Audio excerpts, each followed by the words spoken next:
Ассаламу алейкум достар, қалайсыздар? Мінекей Грузия, Кавказ базарындамыз. Енді бүгінгі ценаларды көрсетіп шығамыз. Қандай көліктер, қанша бағадан болып жатыр, түсіп жатыр ма, көтеріліп жатыр ма достар. Сіздер тек лайк басып қойыңыздар және бөлісіп қойыңыздар. Әдемі комментарияларыңызды жазып қойыңыздар. 24 жыл июль айы бағаларын көріп шығамыз. Камри бастайық енді. Қазақтың сүйіп көретін машиналары 188 мың жүрген, мына XL емес, L комплектация 8900 дейді, бірақ 8000-ға береді мынаны.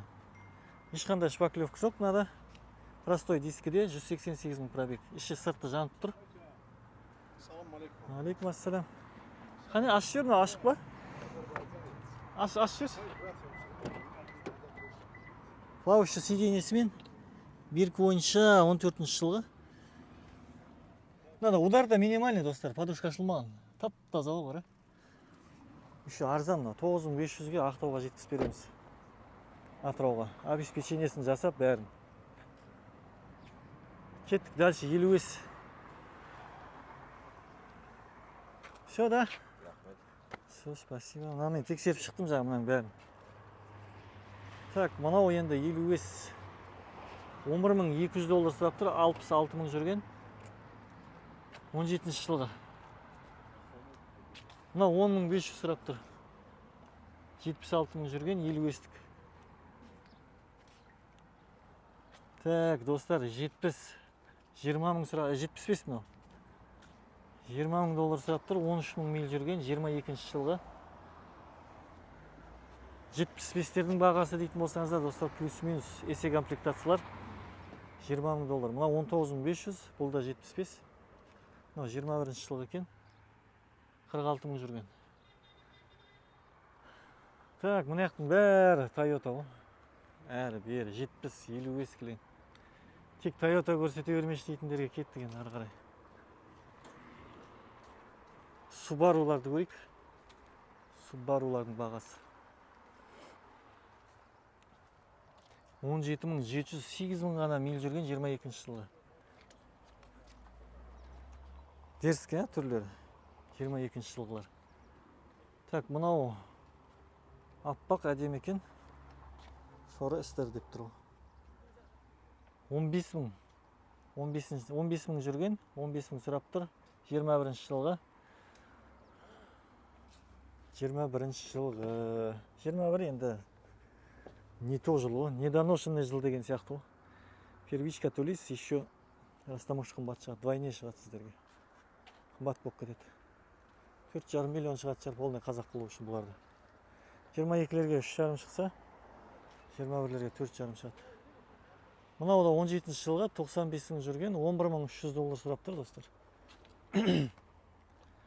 11300, 17 жылға 2-де 5. Кожа салоны екен, жауық тұрған сияқты. Кожаный салон. Дөңгелектері сезонка. Дауыс шығарады негізі бұл баллондар. Outback тұр қасында, сонда көре кетейік. Подогрев бар, мына жерде не бар? Датчик слипер зон. 10 мың доллар сұрап тұр, 79 мың. Жүрген 16 жылға 3,6 екен, бірақ объем. 3,6 объем болмайды. 23 мың сұрап тұр. 23 мың. 21 жылғы. Так, кеттік дальше, достар. Мынау клең, Subaru'лар болып кетті.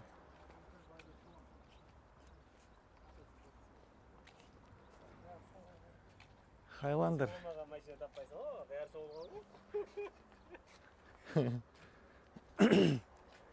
20.500, 109 мың жүрген, 3-те 5, 15 жылғы. Так. Дәл осындай, мына 15 жылғы да 20 мың доллар. 16 жылғына, достар, біздер Америкадан ұтып бердік. Америкадан да өзіміз тікелей ойнаймыз. 14.500-ге дейін, осы жерге дейін келіп тұр ғой, Грузияға дейін. Минимальный удармен. Максимум 1000 доллар шыққанда да 15-16 мың долларға сіз готовый қылып аласыз. Мына жақта 20 мың доллар сұрап тұр, көрдіңіздер ғой. Америкадан ұтып береміз, достар. Егер Америкадан керек болса, тікелей өздеріміз қатысамыз аукционнан. Егер өздеріміз қатысамыз десеңіз, сіздерге де үйретіп те бере аламыз. Кімге аукционнан ойнау өзіміз ойнайын десеңіз, қызық болса, достар, WhatsApp нөмір қоям, шықсаңыздар болады. Так, Volkswagen. Кеттік, ар жақта RAV4-терді қарайықшы. Мына RAV4 нешінші жылғы мынау? 2015 $15,000 сұрап тұр. 2-де 5, 116 мың жүрген. Қымбат сұрап тұр мынау. Мына не істеп тастаған? Мына 70-тікті қара. Ё-май, құртыпты ғой мына. Тіпті жараспайтын нәрсе ғой мына. BMW ұқсатып жүрген ба? XSE ма не? Кеттік дальше. Highlander қып-қызыл. 24,500 сұрап тұр мынау 20-шы жылғы. 46 мың миль жүрген. RAV4 гибрид $28,000 дейді ғой.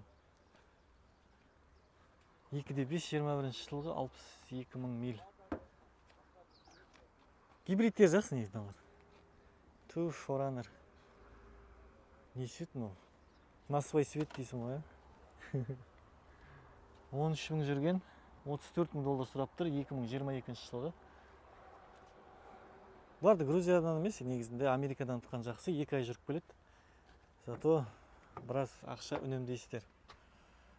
Бесключевой бар екен. TRD Offroad комплектация. Так, лимитед комплектация тұр, $31,000. Лимитедтердің түрін қара.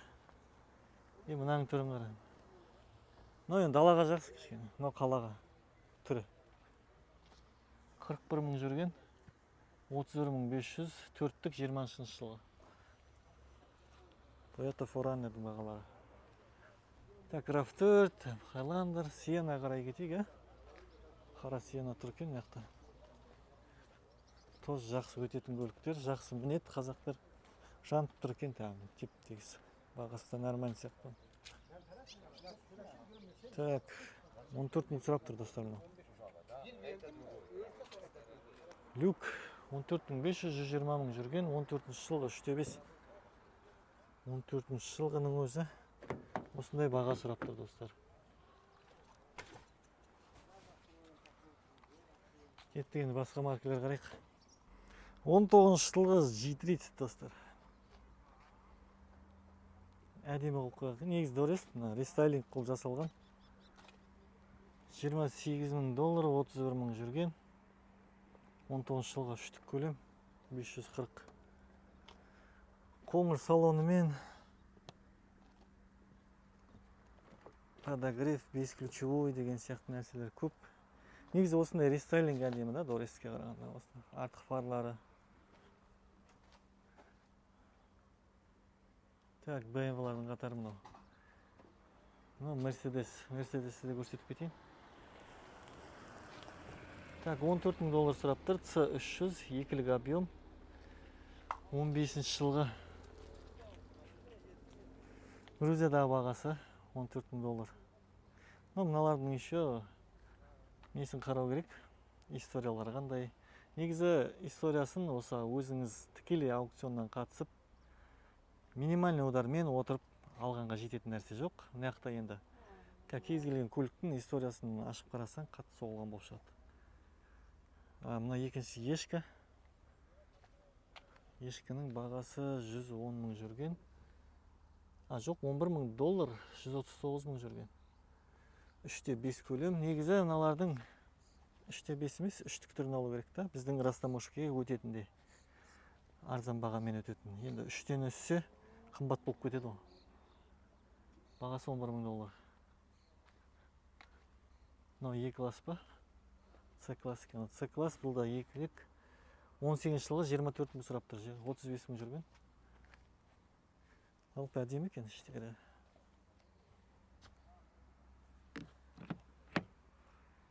Солай достар, лайк басып қойыңдар. Негізі 2 ай күтем десеңдер, Америкадан тікелей алдыртқан жақсы. 2 ай күтетін вариант болса. Біріншіден арзан келеді, екіншіден өзіңізге ұнаған жаңағыдай повреждениемен аласыз да, минимальный, даже без удар, вандализм деген болады. Әртүрлі повреждение бар ғой яқта Америкада. Тағы қандай көлік қараймыз, достар? Так, Санта-Фелер тұр екен. Көрсете кетейік. Мына екілік турбо. Екілік турбо тоже мына. Екілік турбо ма, не? Бағаларын көрсетіп жүр. Шамаласы ғой енді бағалар. 2-4-терде сонда. Үшеуі тұр екен мына жерде. 11.500 ма? 92 мың жүрген. Ана 2-4 тұр екен. 2-4 GDI болады простой. Аналар турбо 12.500 сұрапты мынау. Мынау да 11.300. Екілік 15 жылғы. Мынау да 16 жылғы. Панорама бар ма не? Мынау панорама кәдімгідей. Іштері, кожа. Весь ключевой мен. Полный комплектация. 12.500.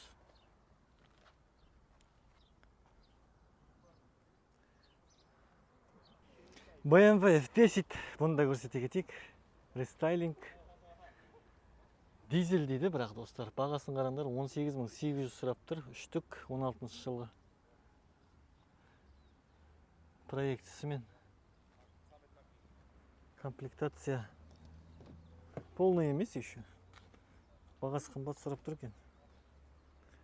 Дәл осындай енді дизель емес, бірақ үштік объеммен маған келіп тұр Америкадан. Примерно нешеге? 10 мың долларға повреждениесімен. Америкадан ұтып беру болады. 11 мың долларға дерзкейін аласы ғой. Менікі 48 мың жүріп тұрған, кәдімгі әдемі түрі. Мұның қасында әлде қайда жақсы сияқты. Достар, осымен видеоны аяқтайық, енді көп созбайық, қысқа метражды қылып түсіре берейік. Бұйырса, қандай көліктер келесі выпускта шығарайық, достар. Комментарияға жазып кетіңдер. Және каналға жазылып, лайк басуды ұмытпаңдар, достар.